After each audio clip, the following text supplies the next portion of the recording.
Bonjour à tous, nous voici aux Ors, à 1650, mon lieu de prédilection.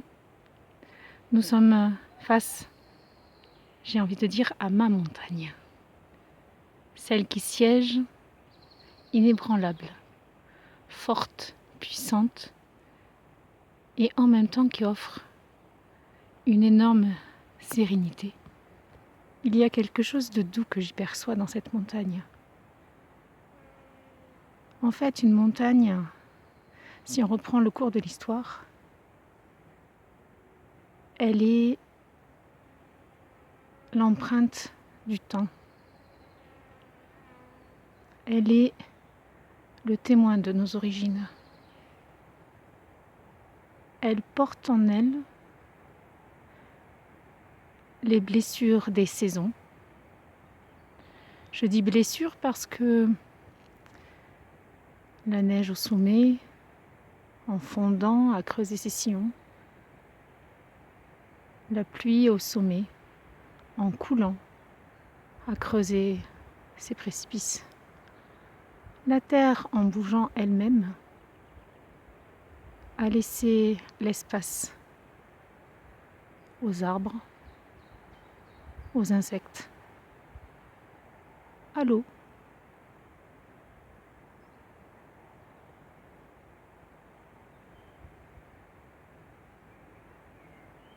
Il y a quelque chose de calme, quelque chose de totalement plein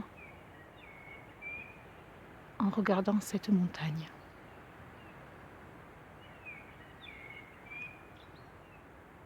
Si nous sommes à distance de la montagne, elle nous renvoie la sérénité, sa beauté, sa force. Elle nous permet de nous sentir stables sur nos pieds. Si je peux la regarder comme cela, et que je vous prends en témoin, c'est parce que je me sens stable sur mes pieds. Certes, je tremble un peu, parce que le téléphone est à bout de bras. Mais je sens circuler l'énergie de la tête aux pieds. Alors, à votre avis, que se passe-t-il quand on est sur la montagne elle-même, qu'on est en train de la gravir? Alors moi je vous dis, dès que ça monte, mon cœur palpite, le sang monte à ma tête, je deviens rouge, je transpire, j'ai chaud, j'ai besoin d'un chapeau. Les émotions sont décuplées parce que je suis égayée par le fait de monter et d'aller vers un objectif que je me suis fixé. Je suis un peu apeurée si je me retourne parce que j'ai le sens du vertige. Je peux être à la fois aussi découragée parce que j'en peux plus, j'ai du mal à respirer, il fait trop chaud, je vais jamais y arriver. Quand on est sur la montagne en train de marcher, tout ça passe par notre tête. Pour que la sérénité revienne, il faudra que je m'arrête. Il faudra même peut-être que je m'assoie, que je respire, que je lance mon regard à l'horizon pour me dire waouh, quand même, je suis arrivée jusque là-haut. Il me reste du chemin, mais je suis quand même arrivée là-haut, quoi. Je vais prendre de l'eau, me désaltérer. Pour ceux qui savent, pour ceux qui randonnent, vous vous reconnaissez dans mes mots. Et bien là, je viens de vous décrire en quelques mots une randonnée. Mais pour moi, c'est une réelle métaphore de nous et de nos émotions, de nous et de nos sensations quand nous vivons les événements de plein fouet. Quand ces événements font entièrement partie de nous habite tout notre corps et nous chamboule. Je suis sereine parce que la montagne est loin, parce que tout ce que je viens de vous raconter, maintenant, j'en rigole. Maintenant, je m'émerveille de ce que je suis capable de faire. Mais assurément, quand on est en haut sur la montagne et qu'on transpire et qu'on a le cœur qui palpite, ça, on ne le perçoit pas tout de suite. Notre vie est ainsi. Si vous avez vécu quelque chose de traumatique, et ce n'est pas moi qui vous le dis, ce sont les scientifiques, les neurosciences, cet événement prend tout l'espace de votre temps. Une phrase qui veut peut-être rien dire, mais c'est vrai. Cet événement fait qu'en fait, vous êtes hors du temps, déraciné, complètement absorbé, parce que vous êtes en train de vivre bouleversé. Une relation amoureuse, par exemple, quand il y a rupture, vous êtes exactement au moment où vous êtes sur le sentier, en haut, en train de grimper. Vous avez grimpé pour construire une relation et là, tout s'arrête. Votre cœur se déchire, vous êtes épuisé. Et le seul moyen pour continuer à avancer, c'est de vous arrêter, de vous poser et de regarder de nouveau au loin. Si vous avez réussi à passer les obstacles, les rochers, les rivières à sauter, les éboulements à éviter, regardez toujours le chemin que vous avez fait jusqu'à maintenant quand vous vous sentez totalement anéanti par un événement. Et vous y puiserez votre force. Et quand malgré tout vous avez continué le chemin et que vous arrivez en haut du sommet, mais que vous êtes seulement submergé par une colère de dire mince, j'ai fait ça tout seul. Colère de vous dire que on vous avait promis monts et merveilles et que ce n'est pas ça. Tristesse. Laissez tout couler. Du haut de la montagne, ça s'écoule. Et une fois que ça s'écoule, ça se calme. Laissez tout couler. Laissez-vous la paix. Autorisez-vous à vivre tout ça, simplement à le vivre, pour que ça se décante, se dépose, se calme. Quand vous serez assis, vous serez un peu plus stable sur les pieds.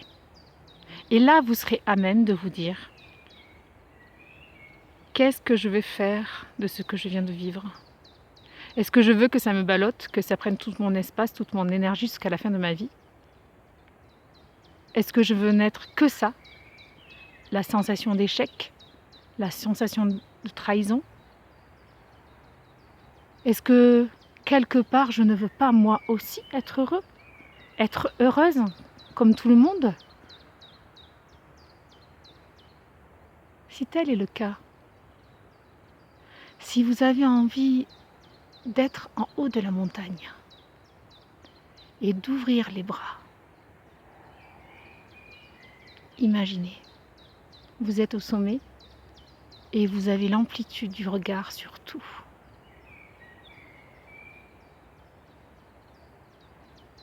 Eh bien, pour nos souvenirs traumatiques, il est largement conseillé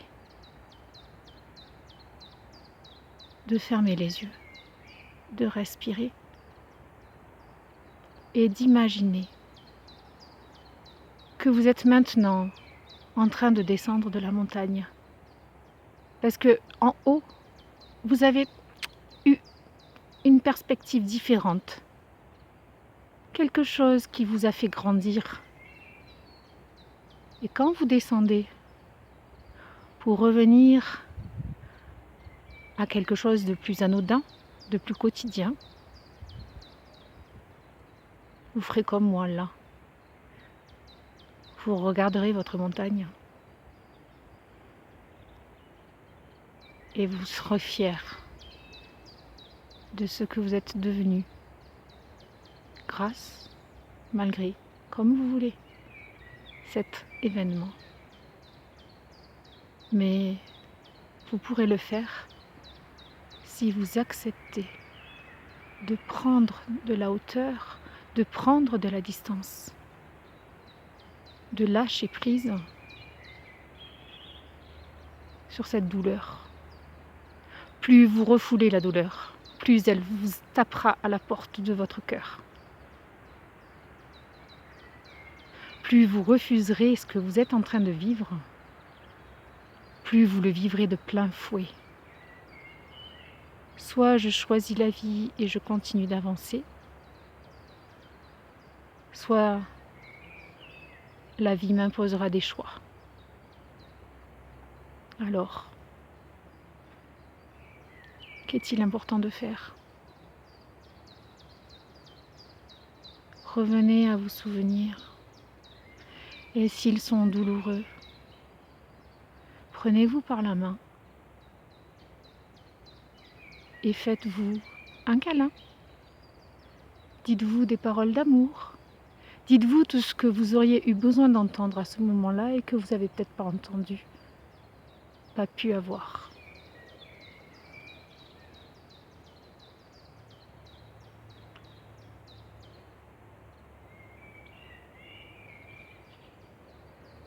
Moi, ce que je sais,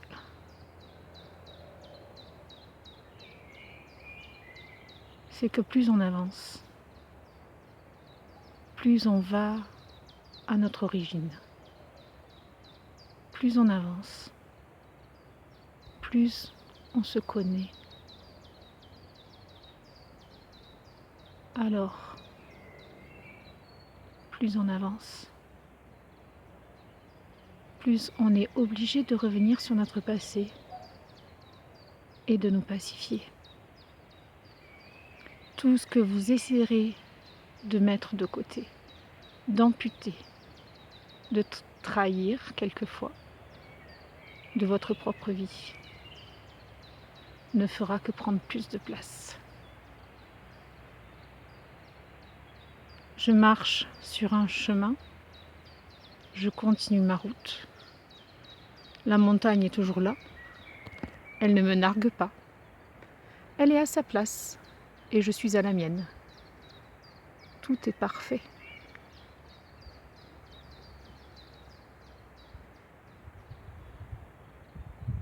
Vous êtes ce que vous choisissez d'être. Vous avez un pouvoir infini de bonté et d'amour pour vous-même. Si vous l'avez pour les autres, vous l'avez pour vous. Si les autres ne vous aiment pas, tant pis. Vous avez cet amour en vous pour vous-même. Personne ne peut vous empêcher de vous aimer. Personne ne peut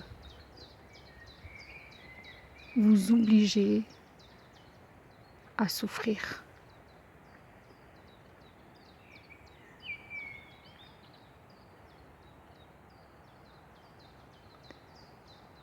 Prenez soin de vous. Vous êtes précieux. Et nulle autre personne ne pourra vraiment le faire à votre place. Seul vous et la source que vous avez en vous. Faites-vous confiance.